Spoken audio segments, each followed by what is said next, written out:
오늘 우리에게 주시는 생명의 말씀은 요한계시록 3장 1절에서 3절 말씀입니다. 옆에 분과 한번 인사하시겠습니다. 잘 되고 있습니다. 기도하면 됩니다. 다시 한번요, 이 시간 은혜 받읍시다.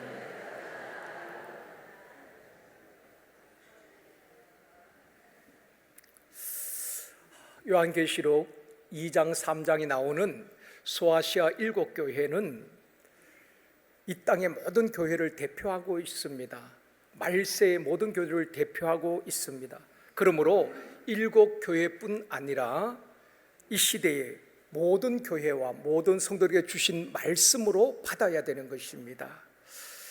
7교회를 성적표를 가지고 이야기한다면 사도교회는 7교회 중에 가장 성적이 좋지 못한 교회입니다.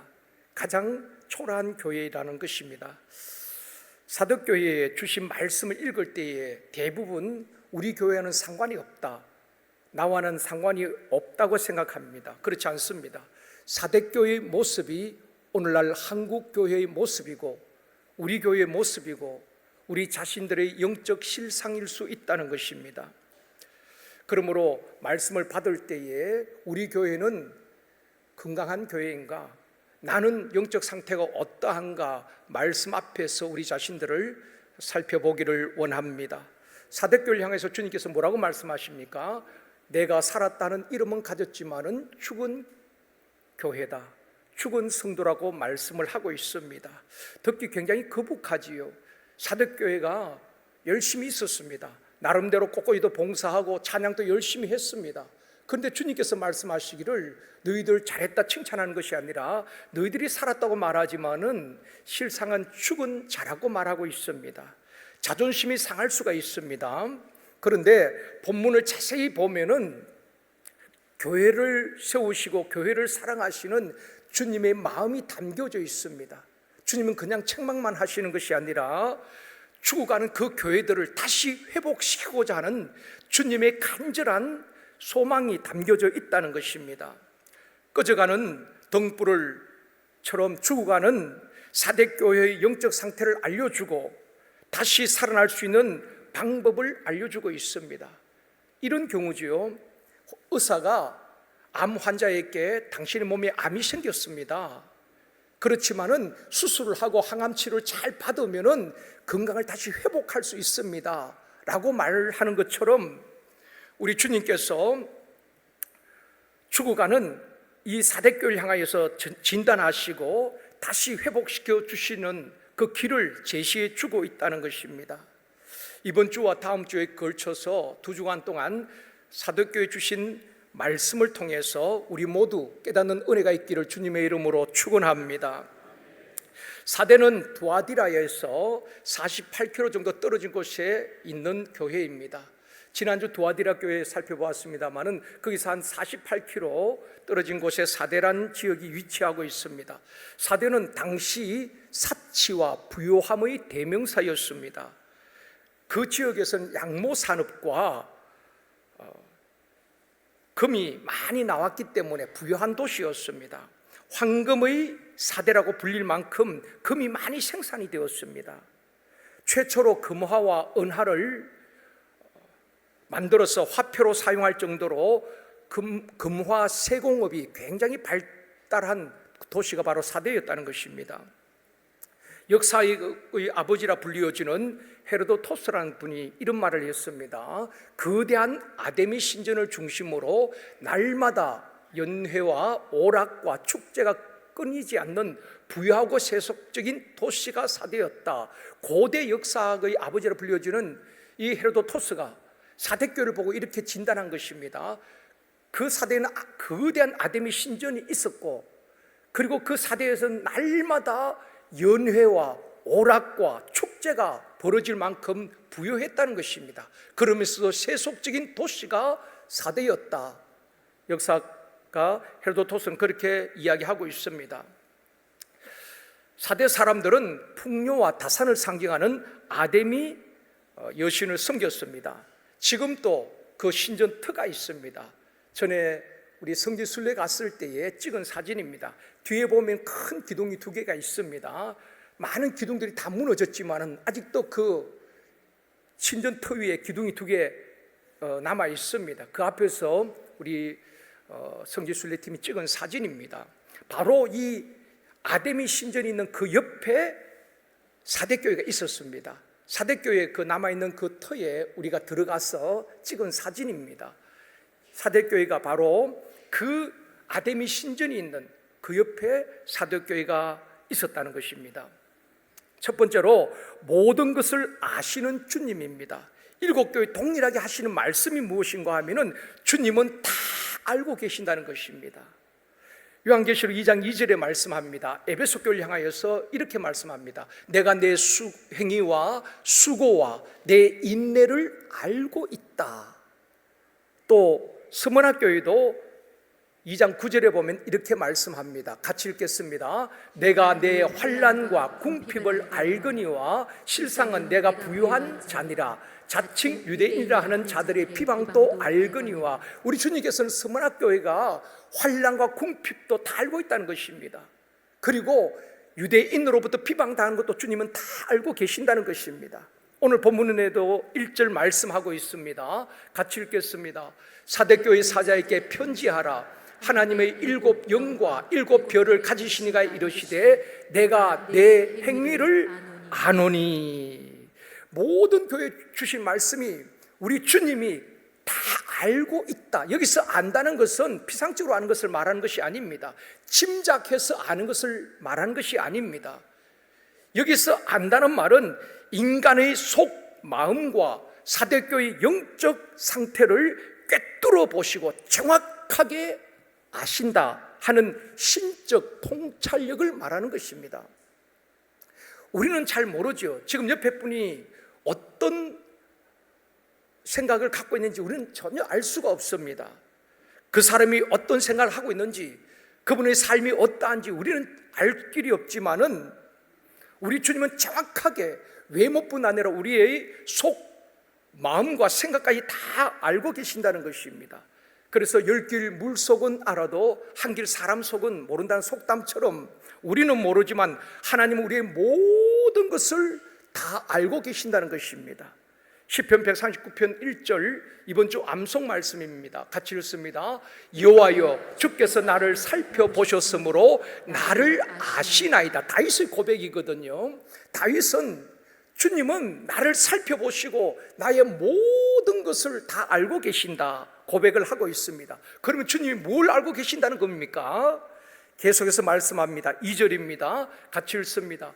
주께서 내가 앉고 일어섬을 아시고 멀리서도 나의 생각을 밝히 아시오니. 우리 주님은 신적 통찰력으로 나의 앉고 일어섬을 아시고 내가 지금 무슨 생각을 하고 있는지, 무슨 생각으로 예배를 드리고 있는지 우리 주님은 나의 생각까지도 밝히 알고 계신다는 것입니다.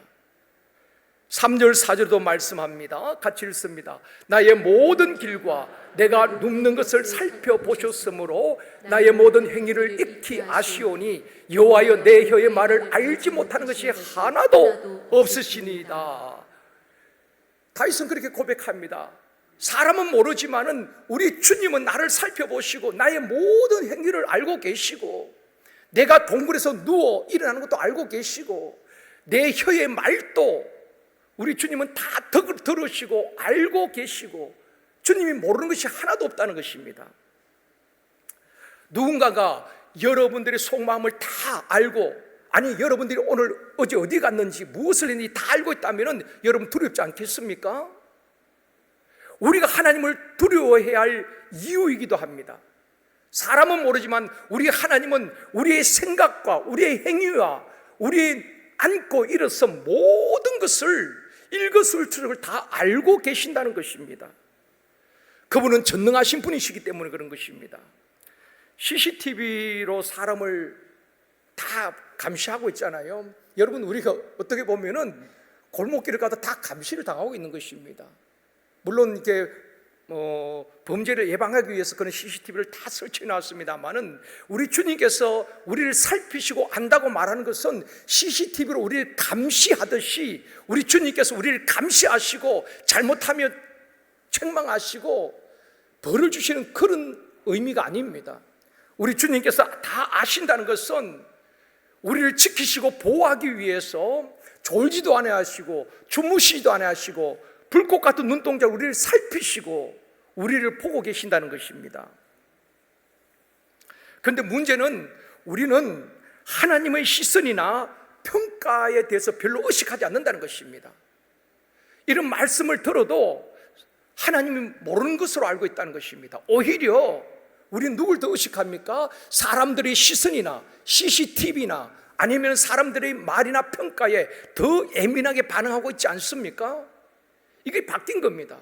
하나님을 전혀 의식하지 아니하고 오히려 사람의 말이나 평가를 더 의식하고 살아간다는 것입니다.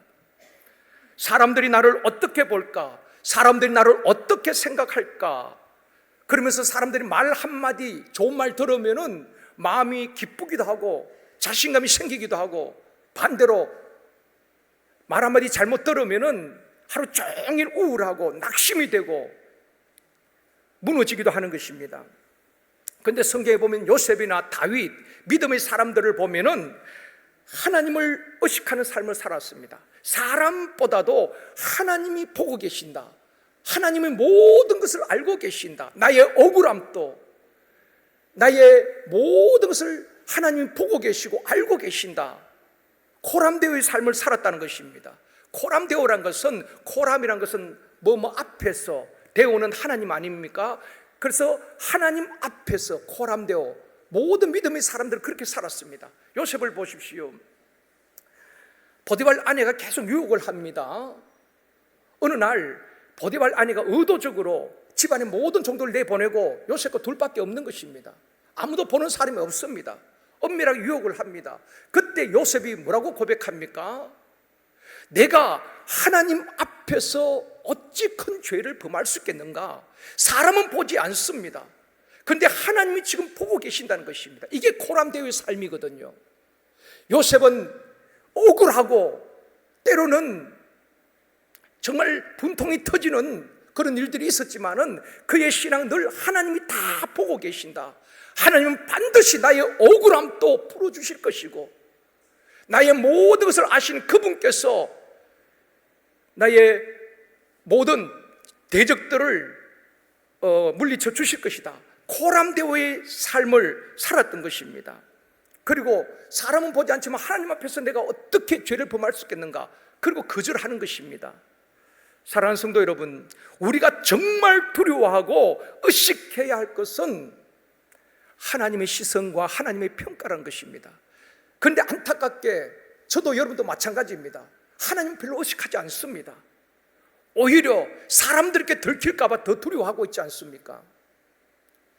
사람들이 몰라줘도 하나님께서 잘하였도다 착하고 충성된 종이라 알아주시고 인정해 주신다면 신앙생활 잘한 것 아니겠습니까?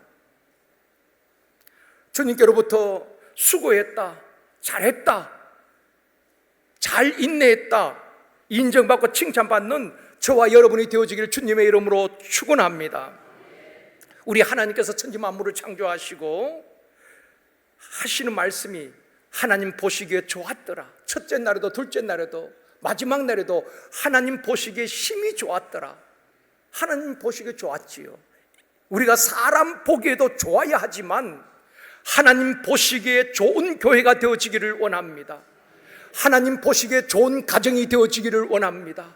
하나님 보시기에 좋은 성도가 되어지기를 주님의 이름으로 축원합니다. 두 번째로, 살았다는 이름은 가졌으나 죽은 자라 말씀하고 있습니다. 1절 말씀 같이 읽겠습니다. 사대교회 사자에게 편지하라. 하나님의 7 영과 7 뼈를 가지신 이가 이르시되 내가 내 행위를 아노니 내가 살았다는 이름은 가졌으나 죽은 자로다.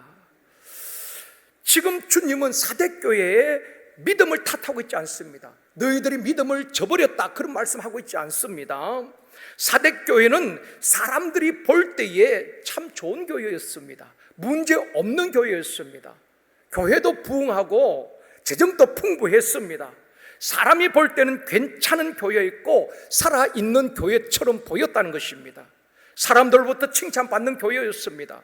그런데 우리 주님이 보실 때 사대교회 너희들은 죽은 교회다, 지금 죽어가고 있는 교회다 라고 말씀하고 있는 것입니다.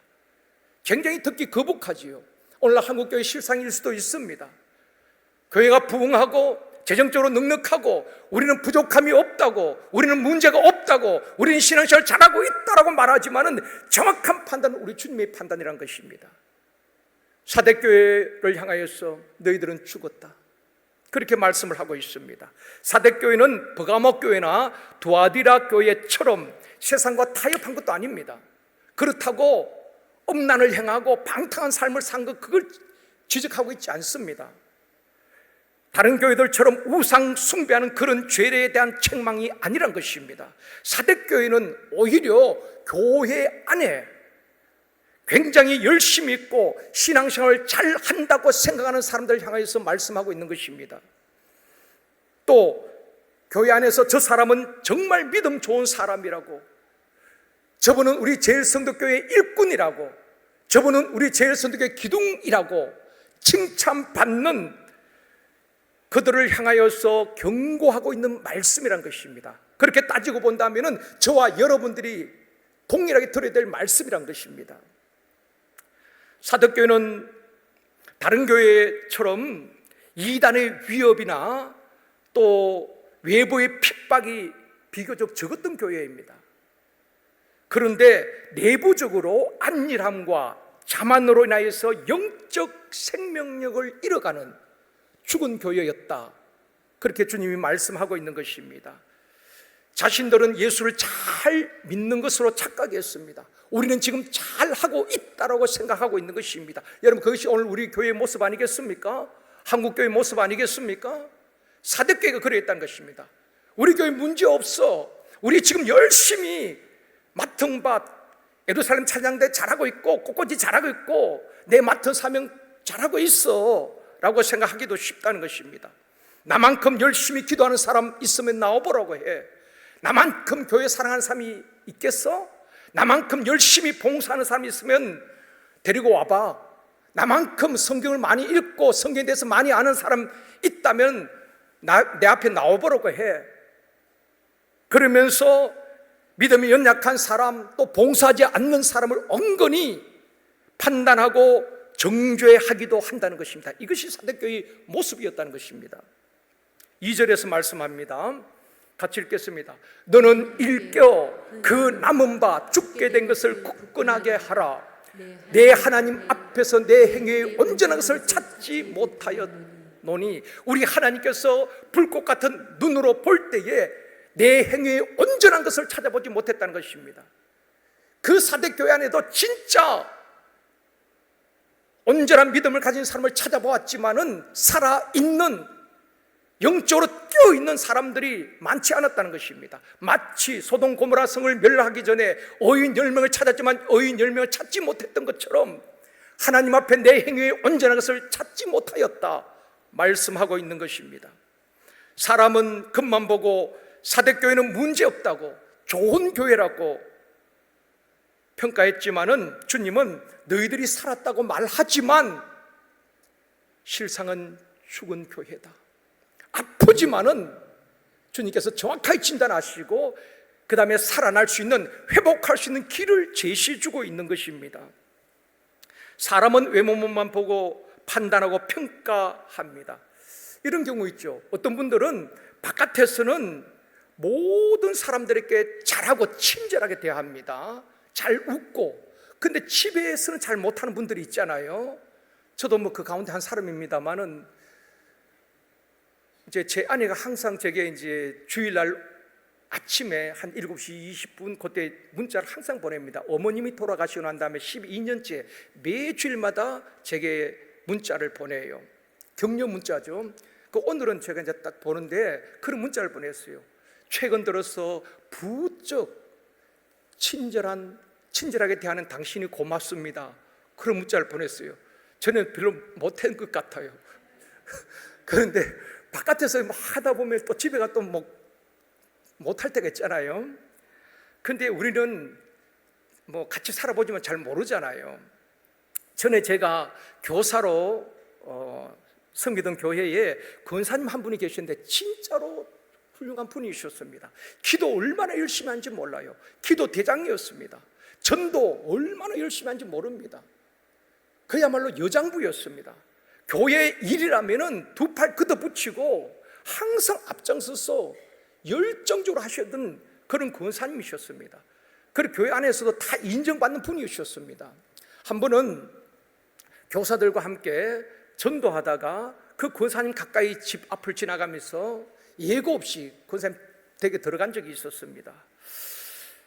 들어가서 참 그렇게 좋은 권사님이셨는데 제가 좀 실망을 했습니다. 들어가 보니까 그 개수대에 아침 먹은 밥이 막 이렇게 쌓여 있고 식탁에는 뭐 밥을 먹다 나면 반찬하고 막 어지럽혀져 있는 것입니다. 파리떼가 왔다 갔다 하고 집안이 또 엉망이었어요. 교회에서 보았던 그 권사님 아닌 것입니다. 그래서 그 권사님에 대한 환상이 깨진 적이 있습니다. 그 다음부터는 한동안 그거에 안 지워지더라고요. 그렇게 훌륭한 권사님이셨는데 그 집에 들어가 보니까 집은 전혀 반대의 모습을 보았습니다. 그걸 보고 사람은 왜 그냥 교회에 나온 겉모습만 보고 판단할 게 아니구나.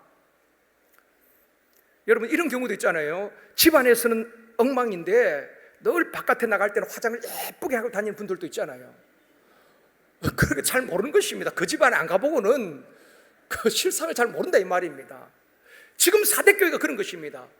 외적으로 볼 때는 문제가 없어요. 참 좋은 교회였습니다. 우리도 그런 착각에 빠질 수가 있습니다. 우리 교회는 문제가 없어. 평안해. 근데 우리 주님이 어떻게 보시느냐 하는 것입니다. 우리 한 사람 한 사람 영적으로 깨어있느냐 하는 것입니다. 아니면 자만하고 있지 않습니까? 나는 열심히 하고 있다라고 스스로 위로하고 그렇게 착각하고 있지 않느냐 말입니다. 저도 여러분도 말입니다. 그렇기 때문에 우리는 사람의 평가에 너무 연연하거나 그게 몽벨 필요 없습니다. 그렇다고 또 다른 사람에 대해서 함부로 말하거나 평가해서는 안 됩니다. 주일날 교회인데 초라하게 옷을 입고 왔다고 그 사람을 초라하게 봐서는 안 된다는 것입니다. 주님이 그 사람을 위대하게 훌륭하게 볼 수 있다는 것입니다. 그럴 때문에 우리가 함부로 사람을 판단하고 평가해서도 안 되고 또 사람의 말에 의해서 우리가 그게 목맬 필요 없습니다. 칭찬에 너무 목말랄 필요 없다 이 말입니다. 주님 앞에서 주님께서 정확하게 우리를 판단하시고 평가하시고 상 주시고 우리를 축복하여 주실 줄 믿습니다. 하나님 앞에서 정직하게 하나님 앞에서 그리스도의 신부로 정직하게 살아가는 고람되오의 신앙인이 되어지기를 주님의 이름으로 축원합니다. 교회사를 보면은 종교개혁자 루터가 빠진 함정이 있습니다. 이 루터는 원래 캐톨릭 신부였지 않습니까? 신부였는데 루터가 늘 고민했던 것이 뭔가 하면 죄 문제였습니다. 죄 때문에 루터가 늘 고민했습니다. 어떻게 하면 이 죄 문제를 해결할 수 있을까? 그래서 성당 계단을 무릎으로 기어 올라가면서 자신의 죄를 고백하고 하나님 이 죄 문제를 해결해 달라고 기도했던 사람이 루터 아니겠습니까? 그렇게 죄 문제 때문에 고민했던 그 루터가 아무리 계단을 올라가면서 고행을 하고 그렇게 기도했지만 이 죄 문제 해결이 안 되는 것입니다. 그 불릴 듯 샘솟듯 일어나는 육체의 정욕, 안목의 정욕, 이생의 자랑, 엄나는 것들이 마음속에서 문득문득 일어난다는 것입니다. 이게 해결이 안 되는 것입니다. 신부지만은. 그러다가 이 루터가 로마서를 읽다가 완전히 뒤집어졌지요. 로마서를 읽다가 깨닫게 된 것입니다. 그래서 1517년 95개의 반박문을 비텐베르그 대학 정문에 붙이고 종교개혁의 깃발을 든 것 아니겠습니까? 루터가 발견한 진리, 루터가 깨달은 말씀은 오직 믿음으로 구원받는다는 것입니다. 오직 예수 그리스도로 말미암아 우리 죄사함을 받는다는 것입니다. 바로 이신칭이 믿음으로 구원받는다는 교리를 깨닫게 된 것입니다. 이게 복음이지요. 그런데 루트가 빠진 함정이 무엇인가 하면은 오직 믿음으로 구원받는다, 이것을 강조하다 보니까 상대적으로 행함에 대해서는 등한히 했다는 것입니다.